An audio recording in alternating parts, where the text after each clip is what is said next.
Okay. We're going to talk about Dollar General for this video. I'm going to focus on kind of how it got started. So Dollar General, most retailers kind of focus more on urban centers because there's more people around, they maybe buy more things. But Dollar General really focused on establishing stores in smaller towns and more rural regions, and this approach kind of allows the company to serve more different types of communities instead of just the people who might be buying the most things or the more populated areas. And it really does fill a significant market gap.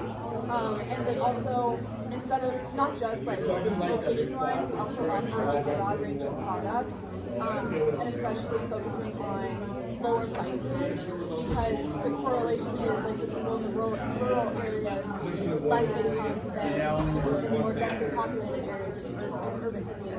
And so more of a budget conscious shopper market, and Dollar General is really like getting into that, and they've been super successful by doing that.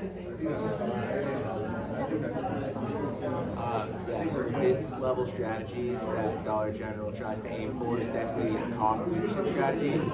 They do this by prioritizing their margins in every way. So they buy everything in bulk. They put their stores in places where the rent costs are cheap, their utilities are cheap. They hire as little labor as they can.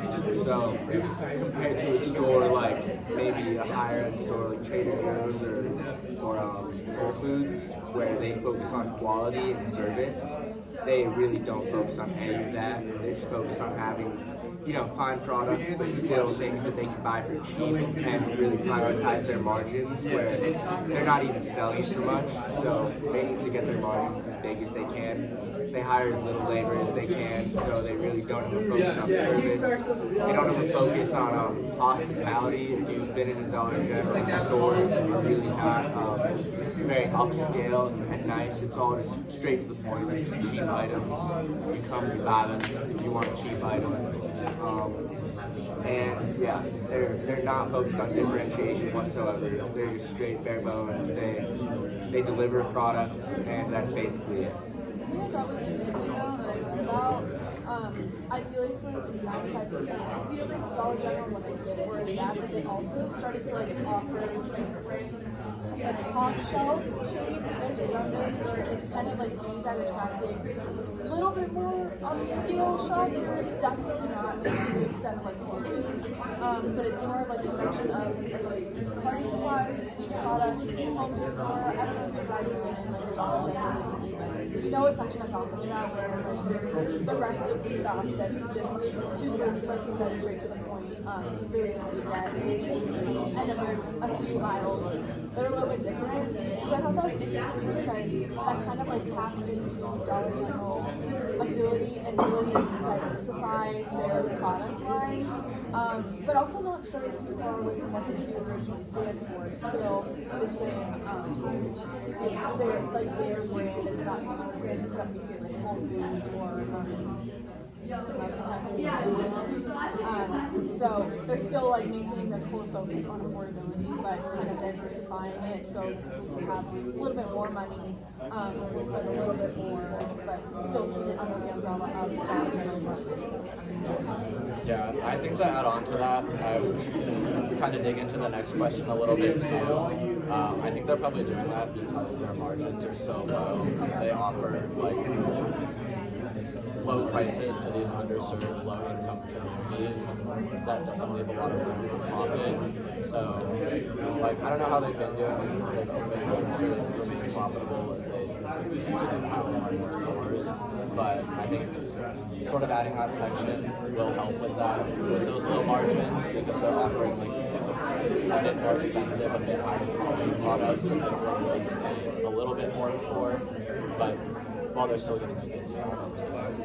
One thing to add to that, I think, especially like the disadvantages with their strategy, they have to open so many stores, so you run the risk of losing a lot of quality as well as losing money in the stores. because stores are really expensive to open. They say a lot of large retailers are closing all their locations. Rather just losing a lot of money and actually don't do that well. So there's one centralization. So,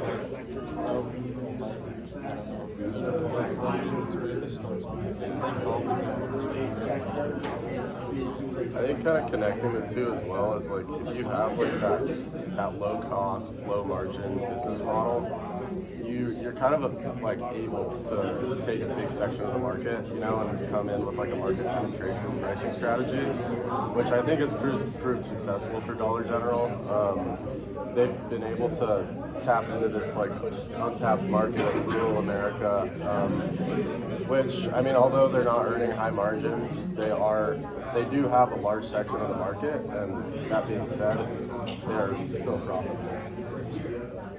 I think overall the advantages are strong customer loyalty in rural areas, high store profitability due to the low overhead and insulation from big box competitors. The disadvantages would probably include limited profit margins and limited product variety and vulnerability to economic downturn or supply. Advantage you talked about, like the loyalty. Because, I mean, if you think about it, there's really limited competition in rural areas. You don't see a Whole Foods or, I don't know, even a Trader Joe's if you look at that kind of cheaper compared to other you don't see those in a super rural area. And so, if you think about like customer behavior, if a family's been going to Dollar General years because that's what they have in their town, like that won't switch up super fast. It might be like a household. And even if like a Whole Foods did come into town really rarely, they still kind of have a Dollar General so much cheaper. And so, I mean, sometimes I don't even see that kind of loyalty with the higher end stores. Like, I'll like go to like Whole Foods, but also go to different stores. Like if I'm from like a rural area and I've been going to Dollar General my whole life, that's probably where I stay with. And so that's something that's definitely good. Yeah, I think that really is their main advantage because on the surface you might think, how is Dollar General successful and competitive? They're so cheap, they have so little workers compared to all these nicer stores like Safeway or Whole Foods, but in reality, they're not even competing with those stores. They're sort of in their own lane of just a budget store, which is where they find their success. So, are we good on time? 24 seconds. Okay, well, that is where they find their advantage. Yeah, they're in their own lane. They don't compete with these higher end stores because if they did, they would get smoked. Yeah, I mean, That's the whole business model. Rural That's Yeah, awesome.